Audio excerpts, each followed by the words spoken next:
Olá, vamos fazer um pouco de justiça no nosso programa de hoje. Conhecer um pouco mais da história. Fazer justiça porque nós vamos relatar um pouco das histórias das heroínas do Brasil, as mulheres que mudaram um pouco o curso da história fazendo o bem por esse país. Nós vamos falar sobre o livro Extraordinárias, Mulheres que Revolucionaram o Brasil, escrita pela Ariane Carraro e a Duda Porto de Souza. Isso mesmo. Tudo bem com você? Tudo bom, e você? O que levou a essa ideia maravilhosa de fazer um reconhecimento? Na verdade, assim, eu conheço a Duda há alguns anos, eu sou jornalista e da área do infantil, basicamente, e a gente já há alguns anos vinha falando sobre essa questão de novas gerações, a gente precisa ter um pouquinho mais de igualdade, né, nesse tratamento, principalmente ensinar, educar as novas gerações a terem respeito, a você ter essa questão de igualdade. A gente vinha conversando há muito tempo. E a Duda chegou para mim, até que a coisa foi amadurecendo, a Duda falou, vamos fazer um livro sobre mulheres? Acho que já lá fora, já você tem algumas, fora do país você tem alguns exemplos, está um pouco mais avançada essa questão de você contar histórias para as novas gerações sobre quem foram as mulheres que fizeram história, né, no país delas, e aqui a gente não tinha nada. Então, a gente falou, nossa, vamos. Isso foi há mais ou menos 2 anos, e a gente começou a pesquisar quais eram as nossas heroínas, porque assim, se você perguntar para uma pessoa quais são as suas heroínas mulheres, Frida Kahlo, O pessoal vai lembrar de alguma artista bonita. Talvez, sabe? Ou talvez a Frida Kahlo, que é uma mexicana. Quem são as brasileiras, né? Então a gente ficava assim, qual é a brasileira que você se identifica, ou que você se inspira? A gente tinha muito pouco, assim, poucas eram conhecidas. E das poucas conhecidas, a gente conhece muito pouco da história dessas conhecidas. Então, a gente começou a pesquisar para chegar, primeiro, elaborar essa lista de quem seriam essas mulheres, né? Então, foi um trabalho que começou há 2 anos e que, na verdade, acho que nunca acaba, porque a gente descobriu muito mais mulheres do que a gente consegue abraçar num livro só. Se eu diria até mais para você, se for falar do grande público, de uma maneira geral, são pouquíssimas, eu vou colocar o superlativo, são pouquíssimas conhecidas e ninguém conhece a história dessas pouquíssimas. Exatamente. Eu acho que é bem pior do que você falou, bem pior, o nível de reconhecimento. Eu tomo por base, assim, na verdade, o meu círculo social, né? Então, mesmo no meu círculo social, eu sou uma jornalista, tecnicamente eu deveria ser muito curiosa, e sou. Sim. Né? Então, deveria ser um pouco mais informada.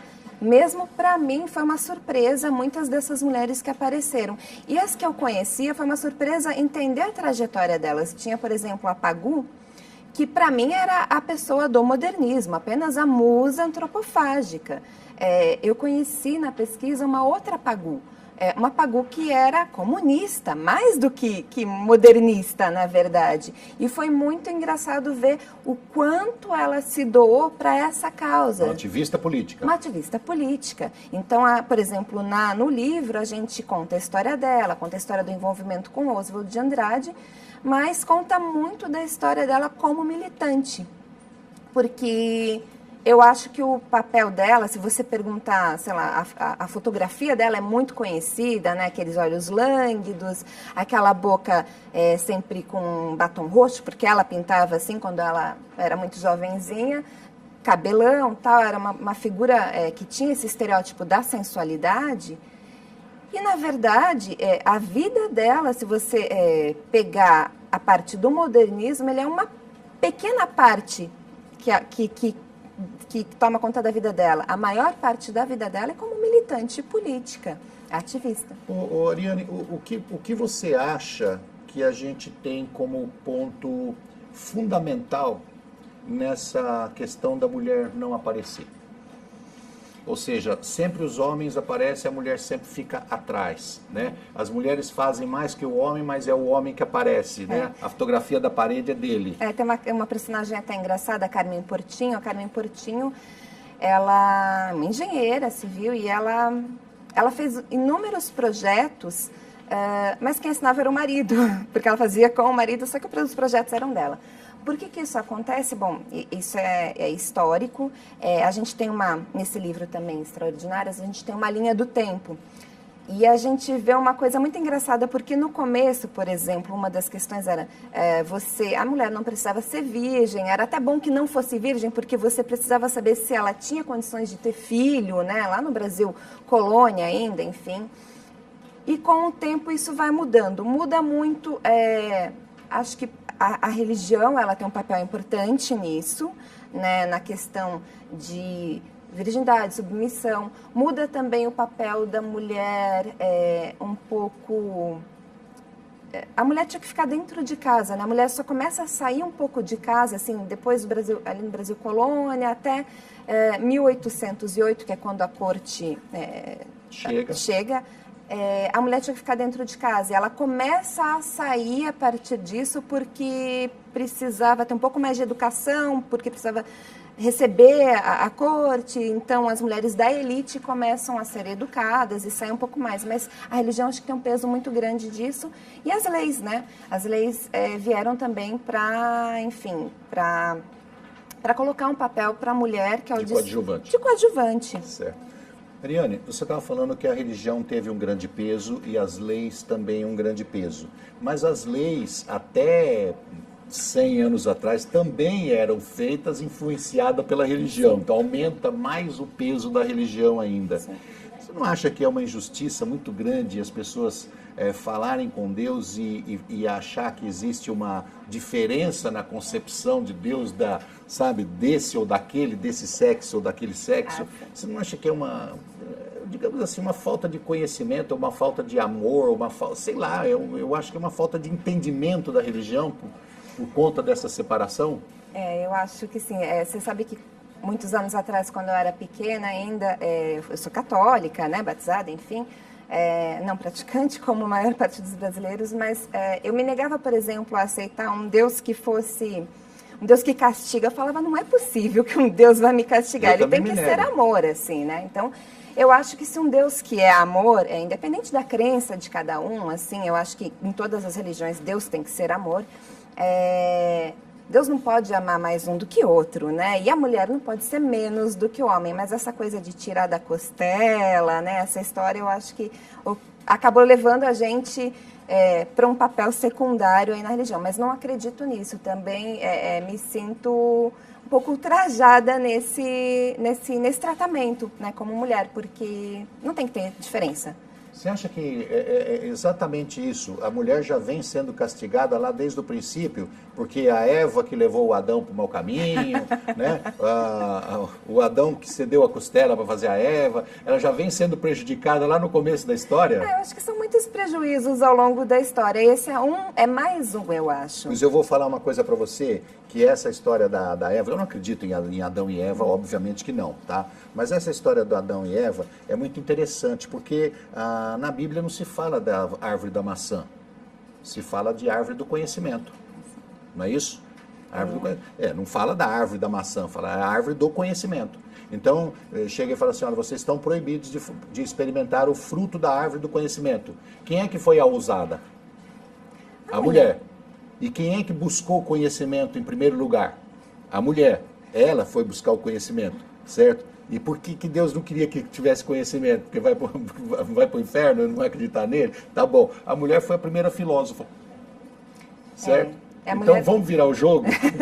Vamos virar o jogo. Tá na hora da gente virar o jogo, né? A Eva foi a ousada, a Eva foi atrevida, a Eva que foi buscar. Ela que foi buscar o conhecimento. Você sabe que nesse livro... É uma brincadeira que a gente faz, obviamente, porque é uma história ilustrativa, né, do conhecimento, da origem do homem, mas a verdade é que se você for olhar ao pé da letra essa história, dá nisso.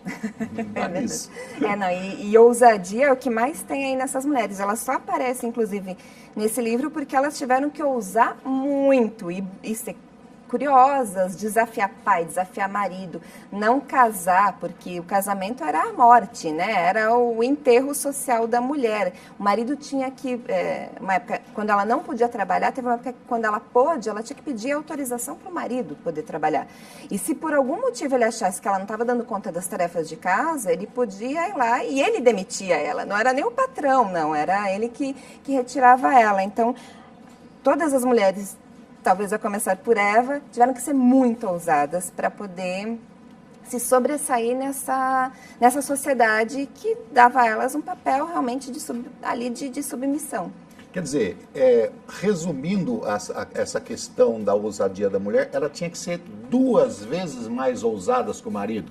Porque para fazer o que o marido fazia, vamos colocar assim, que ele era um extraordinário guerreiro, um extraordinário político, ou um extraordinário escritor, que fosse alguma coisa. A mulher, para chegar neste ponto, ela tinha que ser extraordinária e enfrentar a primeira barreira, que era deixar o marido deixar, e a sociedade. Quer dizer, ela tinha que passar por 2 portas enormes, bem trancadas, para depois mostrar quem ela era. Sim. Tinha que ser 2 vezes mais forte. Sim, isso com a maioria das mulheres. Então você tem, por exemplo, personagens que nunca se casaram. A Berta Lutz, que é uma feminista, que lutou pelo sufrágio, pelo direito ao voto, né, das mulheres, acho que foi um dos nossos principais nomes, ela nunca se casou. Ada Rogato, que é uma aviadora, ela teve o segundo brevet na verdade, o 3º brevet da história, mas ela foi uma pessoa que foi a primeira a saltar de paraquedas, foi a primeira a atravessar a Cordilheira dos Andes sozinha. Ela ia sem rádio, enfrentava a Amazônia, sem rádio, sozinha, sem copiloto. Também nunca casou, porque o casamento... Era um freio. Era um freio. Era uma impossibilidade. Nós estamos conversando com a Ariane Carraro, que é autora, junto com a Duda Porto de Souza, do livro Extraordinárias Mulheres que Revolucionaram o Brasil. Esse livro é interessantíssimo para você conhecer a história e talvez fazer justiça às mulheres que lutaram e lutaram muito para ajudar na nossa história, mudar a nossa história. Nós vamos para um rápido intervalo e já voltamos.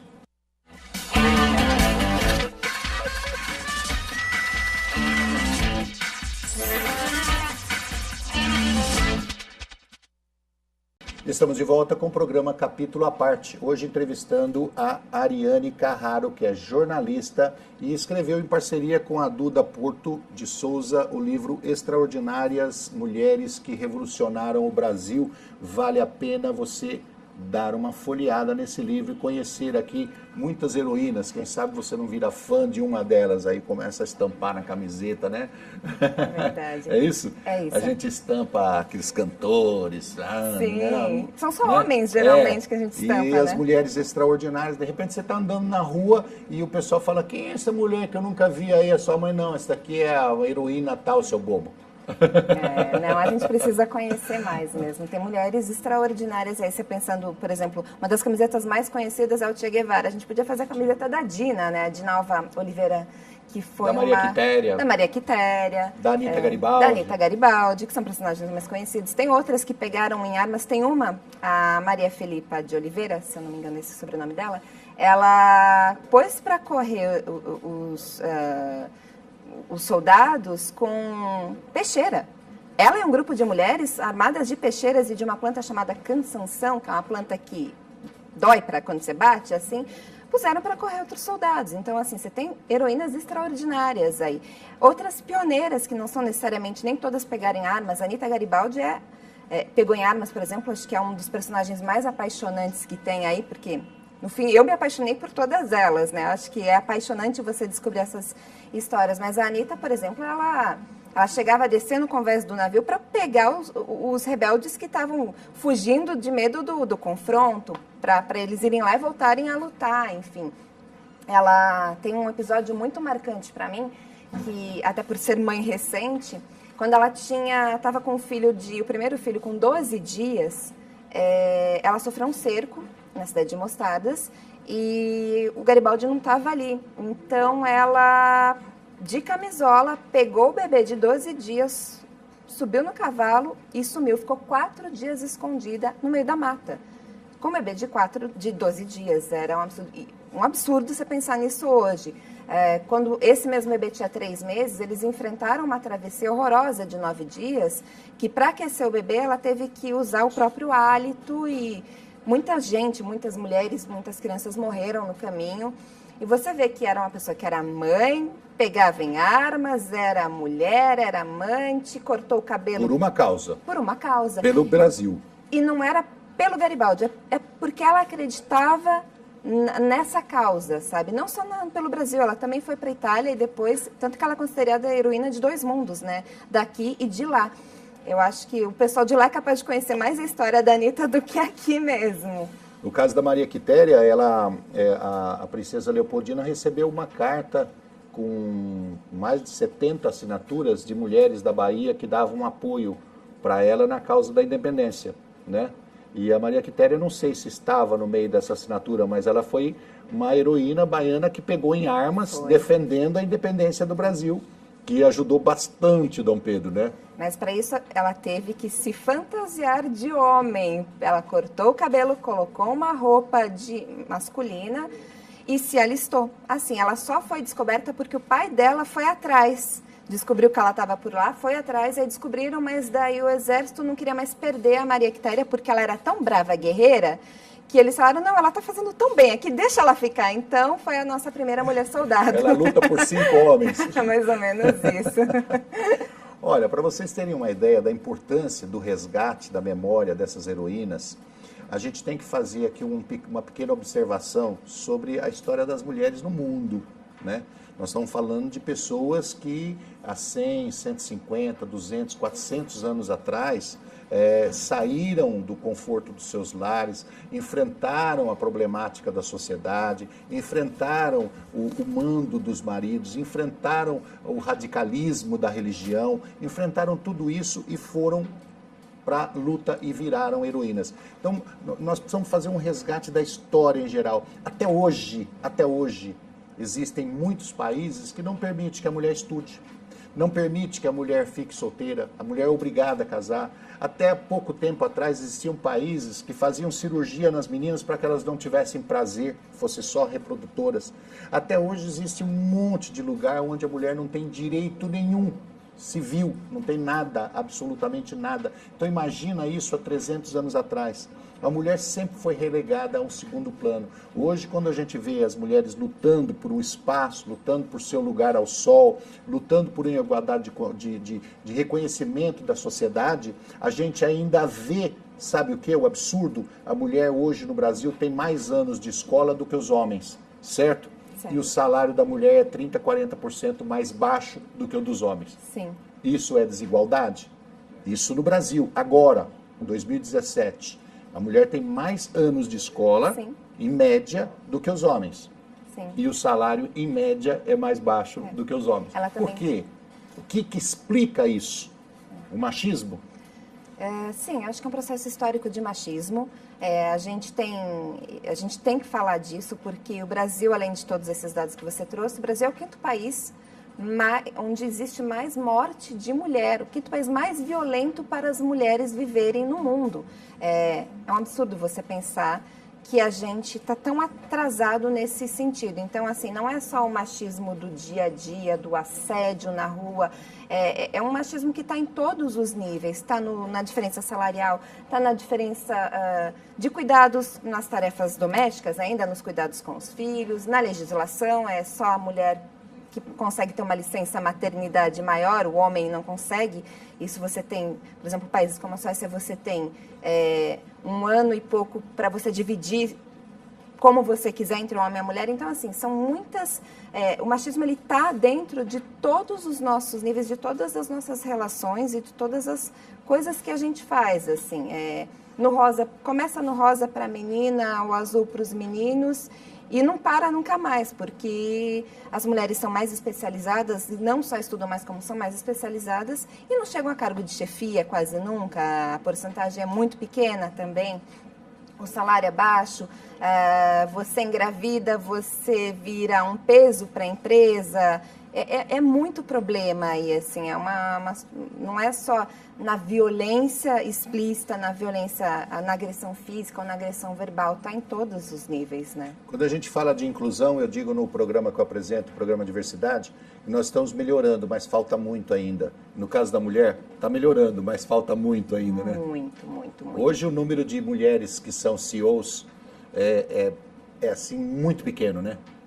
É muito pequeno, eu não sei a porcentagem, mas ela não chega a 2 dígitos. Deve ser 5%, 2%, eu não lembro. Eu já vi esse dado. Mas é muito pequeno. Você considerando que elas são mais preparadas, elas têm mais cursos de especialização, né? Pós-graduação, mestrado, doutorado, e tem menos cargos de chefia. Na própria política, se você vê, você só tem mulheres na política porque você tem uma lei que obriga a ter uma cota de mulheres para fazerem parte dos partidos. Senão também não teria essa cota mínima, assim. Mas os bonitões não chegam na televisão e no rádio e conta que ele pediu conselho para a mulher na noite passada, né? Não, aliás, esse papel eu falo assim, horrível. Escuta, tem uma dúvida aqui lá no plenário, eu tenho que fazer uma votação lá, o que você acha? Aí a mulher faz um relato geral do aspecto político, do quadro político e fala para ele, vai aqui, meu filho. Aí ele chega lá e, eu decidi. Sim. Não, e é um horror porque você tem aquela frase, por trás de todo grande homem tem sempre uma grande mulher. Tem, mas a mulher não pode ficar atrás do grande homem, porque ela é uma grande mulher, ela tem que ficar ali junto, sabe, aparecendo tanto quanto. Ariane, você estava falando de números, que a violência é grande, eu fico pensando aqui, cá com meus botões, só eu, Roberto Rios, eu tenho 2 primas assassinadas por maridos. Você imagina a quantidade de família que tem no Brasil, de parentes, de mulheres que foram assassinadas pelos maridos ou sofreram espancamento, como o caso da Maria da Penha, certo? Gravíssimo, que ficou paraplégica. Sim. Né? Como o caso de mulheres que perderam vista, que perderam a visão, perderam a audição, e perderam os dentes, muitas milhares, né? Sim. Por causa da ignorância e de achar que a mulher é posse. Sim. E quando você não perde o dente ou não perde nada disso, você perde o sossego, a tranquilidade. A dignidade. Perde tudo, porque às vezes a agressão, ela não é física, ela é verbal, ela é numa tentativa, e você fica com medo, a mulher cresce com medo de usar uma roupa mais curta, medo de sair à noite, medo de beber num bar e alguém considerar isso como enfim, ela vai ser uma pessoa mais fácil. Medo, a gente vive com medo. Eu acho que a gente precisa lutar contra esse medo. E esse livro é um pouco para isso, assim. Claro, ele não vai dar conta disso. Eu acho que cada pessoa tem que fazer a sua parte, né? Na verdade, essa é a parte que eu e a Duda estamos tentando fazer, que é de você dar para as mulheres o protagonismo que elas tiveram, para que criança, jovem, adulto possa ler esse livro. E se inspirar nela. Se inspirar e ver, assim, para os meninos é o respeito, sabe? É falar, olha só que legal, quanta mulher. E para as meninas é ter essa autoconfiança de falar, eu posso. Pode fazer. Eu posso ser extraordinária, porque todo mundo é extraordinário. A gente brincava muito que quem vai entrar nesse livro? É muita mulher extraordinária. Não, olha, eu posso é uma frase muito deliciosa, né? Eu posso. Isso é gostoso de ouvir. Você sabe que até pouco tempo atrás, hoje eu não tenho ouvido mais, porque se eu ouvir, eu xingo, eu dou uma resposta para a pessoa na hora. Mas até pouco tempo atrás eu via dizer assim, lá, ela está usando uma mini saia que está acima do umbigo, ela está usando um shortinho que, né, está aparecendo tudo, ela está provocando, ela está querendo. Sim. Você tem dizer, isso no isso é um absurdo de se ouvir dos homens. Isso é um absurdo de se ouvir. Quer dizer, a mulher tem que, não pode usar a roupa que quer, tem que usar um vestido lá embaixo, porque senão o homem passa, assim, a ter direito de avançar sobre ela.